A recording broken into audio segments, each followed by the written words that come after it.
Kita semuanya selama hidup pasti mengalami yang namanya ujian hidup. Nah, ada 5 alasan kenapa kita harus mengalami ujian. Banyak orang yang berpikir bahwa kita diuji supaya Tuhan tahu seberapa besar iman kita, seberapa besar kesetiaan kita, dan sebagainya. Tetapi ini salah. Alasan yang pertama kita diuji adalah supaya kita bisa tahu siapa diri kita. Tuhan sudah tahu siapa saudara, bagaimana iman saudara sebelum kita diuji. Tetapi kita diuji supaya kita tahu siapa diri kita. Karena seringkali sebelum kita menghadapi masalah, sebelum kita menghadapi ujian, kita seringkali berpikir bahwa kita adalah orang yang baik, kita adalah orang yang setia, kita adalah orang yang cinta Tuhan, kita adalah orang yang tulus, kita adalah orang yang penuh kasih, karena kita belum berhadapan dengan hal-hal yang tidak menyenangkan hati kita. Pada waktu kita diperhadapkan dengan persoalan hidup, dengan ujian, baru karakter asli saudara akan nampak. Bahkan saudara sendiri baru akan mengetahui diri saudara. Bahkan ujian yang datang akan membuat saudara tahu apakah selama ini sebenarnya saudara punya iman atau tidak. Sama halnya di sekolah, ujian diberikan supaya saudara tahu sebenarnya selama ini saudara menangkap pelajarannya, menguasai pelajarannya atau tidak. Petrus, dia merasa dia adalah orang yang mencintai Tuhan, dia adalah orang yang berani mati untuk membela Tuhan. Tetapi pada waktu ujian muncul dengan tiba-tiba, pada waktu dia melihat Yesus ditangkap dan dianiaya, pada waktu orang-orang mengenali dia sebagai murid Yesus, dia begitu ketakutan dan menyangkal Yesus. Disitulah dia baru tahu bahwa ternyata dia tidak sekuat apa yang dia pikirkan. Kalau Petrus tidak mengalami ujian dan tantangan ini, pasti dia berpikir, oh Yesus itu nggak tahu saya itu berani mati untuk dia aja yang tidak tahu saya. Tetapi Yesus sudah tahu bahwa Petrus akan menyangkal dia 3 kali. Tetapi Petruslah yang tidak tahu siapa dirinya. Tanpa ujian, setiap orang akan mudah menghakimi orang lain. Oh, orang itu nggak punya kasih, orang itu nggak sabaran. Karena kita tidak pernah mengalami apa yang orang lain alami, sehingga kita mudah menghakimi orang. Tetapi pada waktu kita mengalami ujian, baru kita tahu bahwa kita pun tidak lebih baik daripada orang lain. Jadi ujian diberikan supaya kita tahu siapa diri kita. Alasan yang kedua adalah ujian diberikan sebagai alat untuk mentraining kita, sebagai alat untuk melatih kita. Saudara tidak akan pernah tahu kekuatan saudara sebelum saudara diberikan beban. Dan lewat ujian, saudara akan mengetahui di mana letak kesalahan saudara, di mana letak kelemahan-kelemahan saudara, sehingga saudara bisa memperbaikinya. Ujian membuat saudara bisa mengukur kekuatan dan kelemahan saudara. Itu sebabnya ujian membuat orang naik ke next level, karena dia menjadi lebih bijaksana. Dia mulai tahu kekuatan apa yang harus dibangun di dalam dirinya.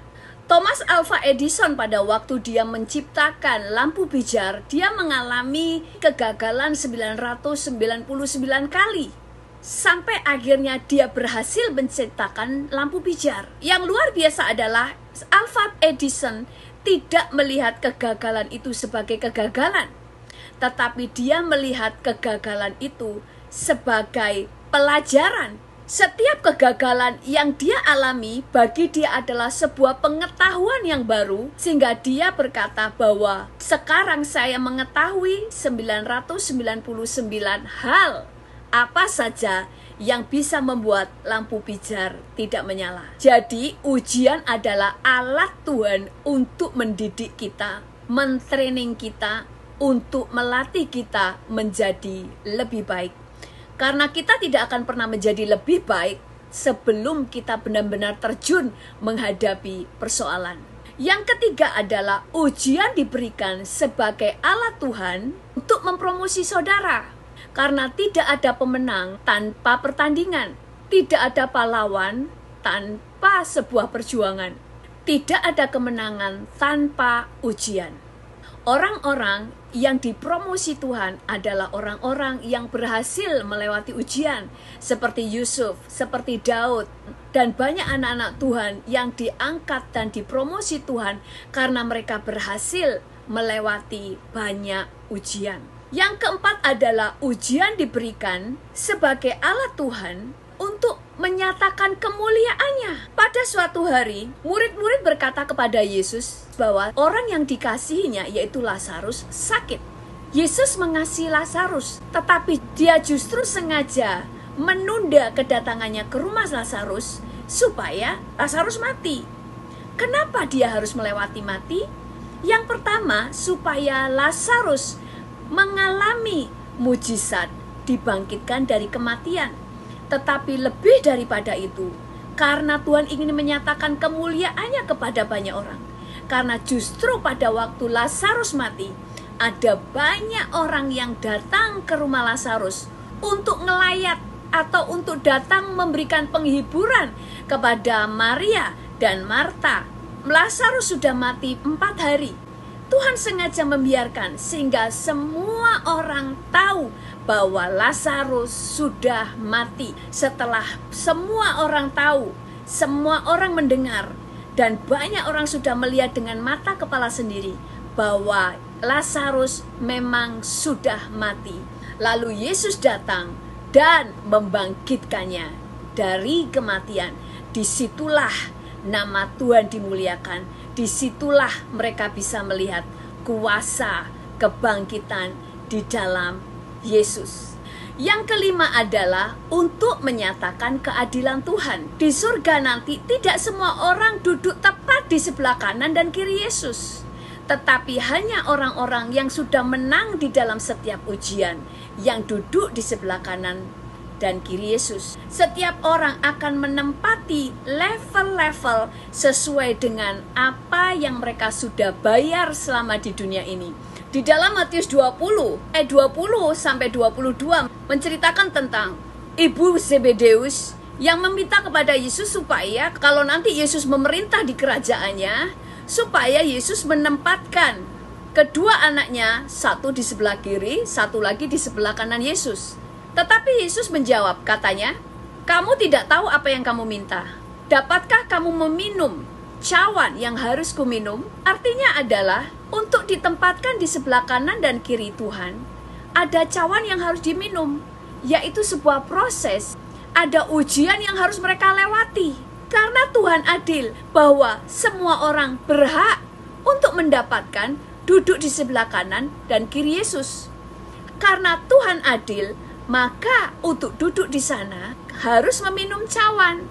Karena sebagai keadilan Tuhan, orang yang berhak duduk di sebelah kanan dan kiri Yesus, tentu harga yang dia sudah bayar lebih mahal daripada yang lainnya. Sama halnya dengan kenapa Yesus memilih bangsa Israel sebagai bangsa pilihan, bukan Indonesia, bukan Amerika, bukan Australia, atau bangsa-bangsa yang lain. Kenapa harus Israel? Karena sudah ada yang membayar harganya, yaitu Abraham. Tentu ada banyak orang yang sudah dipanggil Tuhan, tetapi hanya Abraham yang meresponi panggilan Tuhan pada waktu dia harus meninggalkan negerinya, meninggalkan ayah ibunya, meninggalkan sanak keluarganya, dan pergi ke tempat yang dia tidak tahu. Tidak semua orang mau untuk melakukannya. Dan yang kedua, dia rela mempersembahkan anaknya yaitu Ishak seperti yang Tuhan minta. Itulah yang akhirnya membuat Tuhan mengikat perjanjiannya dengan Abraham bahwa keturunannya menjadi bangsa pilihan. Itulah keadilan Tuhan. Ujian membuat Tuhan bisa menempatkan setiap orang dan memberikan upahnya kepada setiap orang dengan adil. 11 saudara Yusuf tidak bisa berkata bahwa Tuhan tidak adil. Kenapa Tuhan memilih Yusuf? Kenapa Tuhan tidak memilih saya? Karena mereka melihat bahwa Yusuf layak untuk diangkat Tuhan. Karena Yusuf telah mengalami proses yang begitu panjang sebuah perjalanan ujian yang tidak pernah dilewati oleh saudara-saudaranya. 11 saudara Yusuf baru melihat Yusuf diberi jubah yang indah oleh ayahnya. Mereka semuanya sudah jatuh. Mereka semuanya sudah gagal di ujian yang pertama. Mereka semuanya iri hati, bahkan ingin membunuh Yusuf dan akhirnya menjual Yusuf. Sehingga mereka tidak bisa berkata, Tuhan tidak adil, karena mereka melihat proses yang dilalui oleh Yusuf dan Yusuf menang. Itulah 5 alasan kenapa saudara dan saya mengalami ujian. Ujian Tuhan berikan bukan untuk menghancurkan kita, tetapi untuk mendatangkan kebaikan. Tuhan Yesus memberkati.